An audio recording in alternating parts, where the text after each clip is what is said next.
প্রতিটা বিবাহিত মেয়েদের সকাল মানে সকালের নাস্তা বানানোর ব্যস্ততা নিয়ে রান্নাঘরে সময়টা কাটে। রাতের বেলা ঘুমানোর আগে ঘুমের ঘরে শুয়ে শুয়ে চিন্তা করতে থাকি যে সকালবেলা ঘুম থেকে উঠেই সকালের নাস্তায় কি বানাবো, এটাই চিন্তা করতে করতে বিছানায় ঘুমিয়ে পড়ি। আর সকালবেলা ঘুম থেকে উঠেই তাড়াহুড়া করে সব কাজ ফেলে রেখে আগে চলে আসি রান্নাঘরে সকালের নাস্তা বানানোর জন্য। আর সবাই ঘুমিয়ে থাকলেও বাড়ির মেয়ে বউয়েরা কিন্তু একদমই ঘুমিয়ে থাকে না। মেয়েরা যদিও কিছু সময়টা থাকলেও বউয়েদের একদমই থাকার সময় নেই। বাড়ির বউয়েরা যদি কাজ ফেলে রেখে ঘুমিয়ে থাকে, সকালে উঠতে দেরি করে, তাহলে তো হয়েই গেল, সবার খাওয়া দাওয়া বন্ধ, সব কাজও পড়েই থাকবে। সকাল সকাল ঘুম থেকে উঠেই চলে আসলাম আমাদের অফিস, সেটা হচ্ছে আমাদের রান্নাঘর। আর রান্নাঘরে ঢুকেই সকালের নাস্তা বানানো নিয়ে ব্যস্ততা, সবার খাওয়ানো ব্যস্ততা, সবাইকে খাওয়া হলো কি না সেটা দেখার, এইসব কিছু মিলে সারাটা দিন আমাদের এভাবেই কেটে যায়। তো সকাল সকাল ঘুম থেকে উঠেই আজকে হচ্ছে ডালের বড়া বানিয়ে নিয়েছিলাম, তার সঙ্গে ছিল ঢ্যাঁড়স ভাজি, আর এই হচ্ছে আমাদের আজকে সকালের নাস্তা। তো সকালের নাস্তা করে নিয়েছি, সবার করাও হয়ে গেছে নাস্তা, আর এখন চলে আসলাম ঘরের কাজগুলো গোছাতে। সারাদিনে ঘরের এই কাজগুলো যে আমরা কতবার করি তার কোনো হিসাব নেই। আসলে এই কাজগুলো আমরা যতবারই করি ততবারই এলোমেলো হয়ে থাকবে।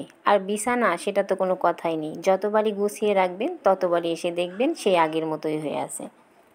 ঘরের কিছু গোছানোর কাজ ছিল, তো সেগুলো সারার পর বাজার নিয়ে এসেছিল, আর বাজার থেকে কিছু মাছ নিয়ে এসেছিল, সেই মাছগুলো অবশ্য কেটে নিয়ে এসেছিল, এগুলো এখন ধুয়ে পরিষ্কার করে নেব।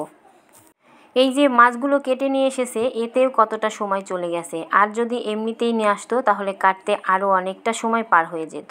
তো মাছগুলো কেটে ধুয়ে আমি ফ্রিজে তুলে রেখে দিলাম। আর এদিকে হচ্ছে বাবুর একটু ক্ষুধা লেগে গিয়েছিল, তো ওর জন্য একটু ফল কাটতেও চলে এসেছি। যাদের বাড়িতে ছোট ছোট বাচ্চারা আছে তাদের তো বাহানা বা বায়নার কোনো কিছুরই শেষ নেই, সারাদিনে তাদের বায়না শেষই হতে থাকে না, আর তারা শুধু সারাদিন বায়না করতেই থাকে, এটা খাবো না তো ওটা খাবো, এটা করব না তো ওটা করব। তবে বাচ্চাদের এই ছোট ছোট বায়নাগুলো, আবদারগুলো পূরণ করতে কিন্তু মায়েদের কাছে বেশ ভালো লাগে, এটা বেশ আনন্দের। একটা সময় আসবে জানেন, যখন এই সময়টা অনেক মিস করব।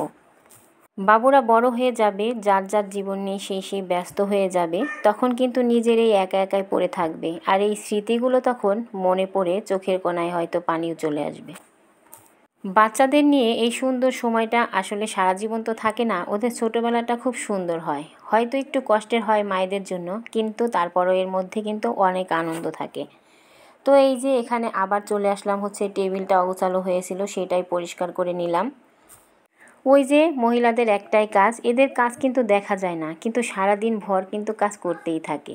আর এখন চলে এসেছিলাম বাজার থেকে কিছু কচুর লতি নিয়ে এসেছিল, তো সেগুলোই হচ্ছে পরিষ্কার করে রাখবো।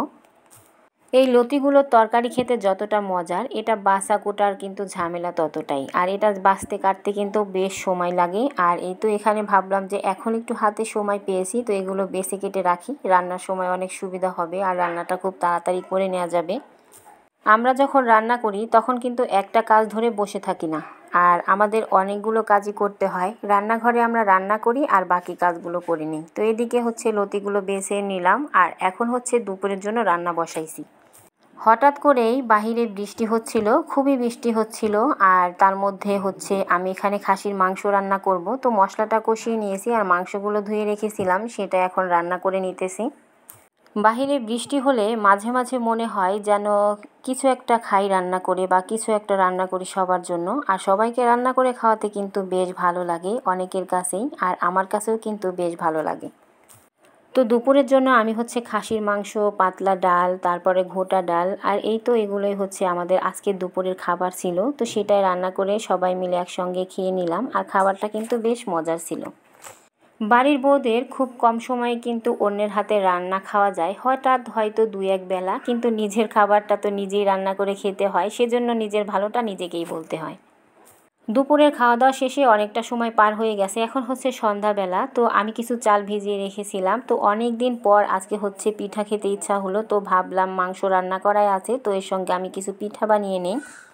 আজকে যেহেতু সারাদিনই বৃষ্টি নামছে, আর এই ঠান্ডা আবহাওয়াতে খুব মজা করে খাসির মাংস দিয়ে হচ্ছে চিতই পিঠা খাওয়া যাবে, তো সেটা ভেবে এখানে পিঠা বানাইতেছিলাম। আর দেখুন মাশাআল্লাহ, আমার পিঠাগুলো অনেক সুন্দর হয়েছিল।